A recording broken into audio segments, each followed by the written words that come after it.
This is directed by Jodie Foster and it stars Mel Gibson, Jodie Foster, Anton Yelchin, and Jennifer Lawrence. The Beaver was released way back in May, and despite not liking the preview very much, I had wanted to see it. It didn't do very well, didn't get a very wide release, and it was taken out of theaters before I could see it.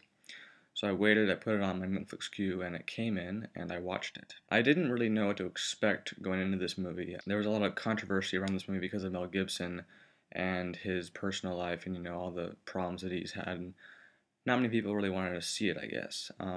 But it got very positive reviews from a lot of critics, and so I was interested in seeing it. And suffice to say, this is a fantastic film, in my opinion, and it's one of the best films of the year. The story of the Beaver, for those of you who do not know, is about Walter Black, who is a family man and he's very depressed. His wife, played by Jodie Foster, has grown impatient. She's waiting for him to get better, but he's not really working with her.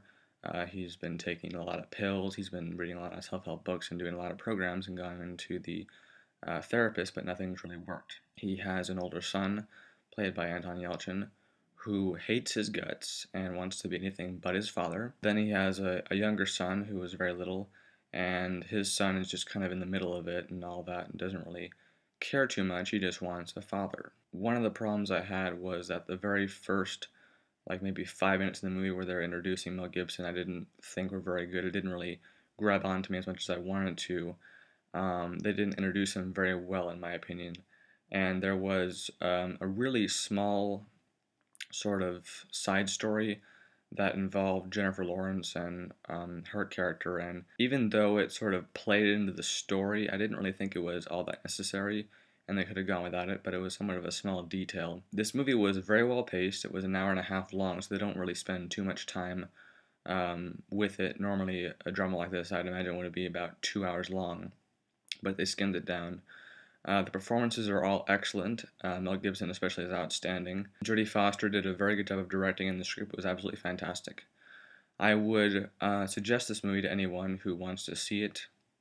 A lot of people might shy away from this film thinking that it's very depressing and that there's really nothing to like about this movie, but it's a black comedy, so there is some comedy, but it's really a very well told story about a man who's going through depression and what he goes through in order to survive depression. The end of this movie is very unpredictable, and I was surprised what happened. In a way, this film is a little bit predictable. After a while, the Beaver becomes something of a threat to Walter, needs to find a way to sort of get rid of it, but he's so attached to it, and sort of like his only lifeline, that he has a hard time detaching himself from the Beaver.